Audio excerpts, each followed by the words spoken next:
Steve Jacob, una computadora es para mí la herramienta más sorprendente que hayamos ideado, es equivalente a una bicicleta para nuestra mente. Muy buenas tardes, profesor, yo soy Kelly Landazuri y le vengo a hablar de las generaciones de las computadoras. Una generación de computadoras es un periodo en el que son lanzados al mercado un grupo de dispositivos con tecnologías, características y capacidades semejantes, aunque sean de diferentes fabricantes. Cuando se crea un dispositivo que supera al resto debido a sus componentes o tecnología, entonces comienza una nueva generación. Por ejemplo, cuando surgieron las primeras computadoras con microcompensadores, que son las que utilizamos hoy en día, desplazaron a aquellas que estaban compuestas por circuitos integrados y que eran mucho más grandes, pesadas y lentas.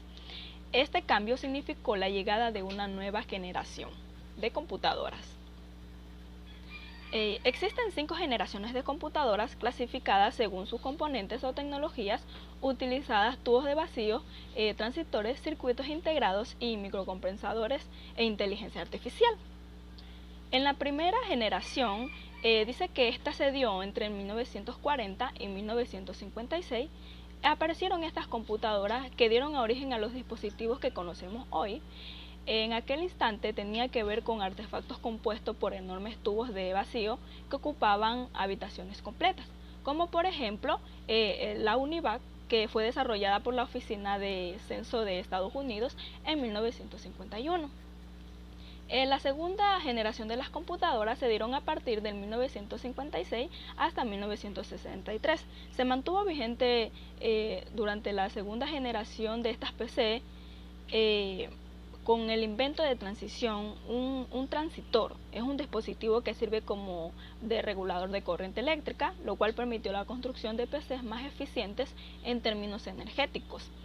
Un ejemplo de estas PCs de la segunda generación es la PDP-1, un dispositivo desarrollado en 1960 para objetivos de averiguación científica y donde se jugó el primer videojuego de la historia de Space War.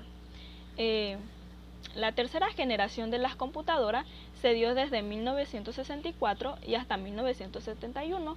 El mercado estuvo dominado por la tercera generación de PC, caracterizados por la unión de circuitos incluidos que sustituyeron a los transistores.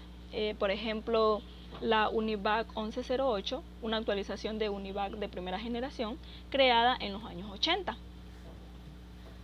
La cuarta generación de las computadoras se dieron desde el 1971. Estas PCs dejaron de funcionar con circuitos incluidos y empezaron a integrar los microcompensadores. La cuarta generación de las PCs se caracterizó por integrar 2 tipos de memoria, entre ellos la memoria RAM, que almacena datos de programas de forma temporal a medida que los accesorios están encendidos, y la memoria ROM, que almacena datos de programas de manera persistente.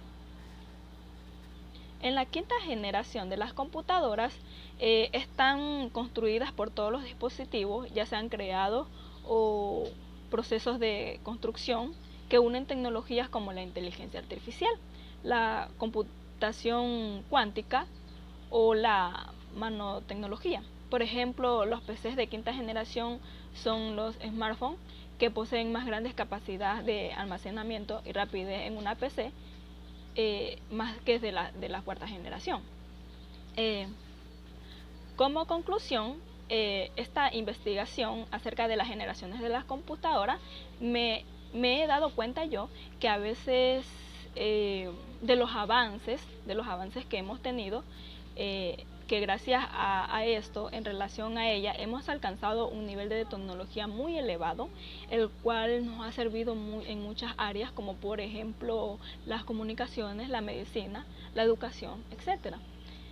Esta investigación actual va dirigida a aumentar la velocidad, capacidad de computadoras, que se centran sobre todo en la mejora de tecnologías con los circuitos integrados y en el desarrollo de componentes de comunicación aún más rápidas. Se han construido circuitos integrados a gran escala que contiene varios millones de componentes en un solo chip. Las computadoras se han convertido en la principal herramienta utilizada por nosotros los seres humanos y ya son parte esencial de cada uno de nosotros, y hay que aprender todas estas antes complicadas hoy comunes tecnologías modernas. Muchas gracias, profesor, y esta fue mi exposición.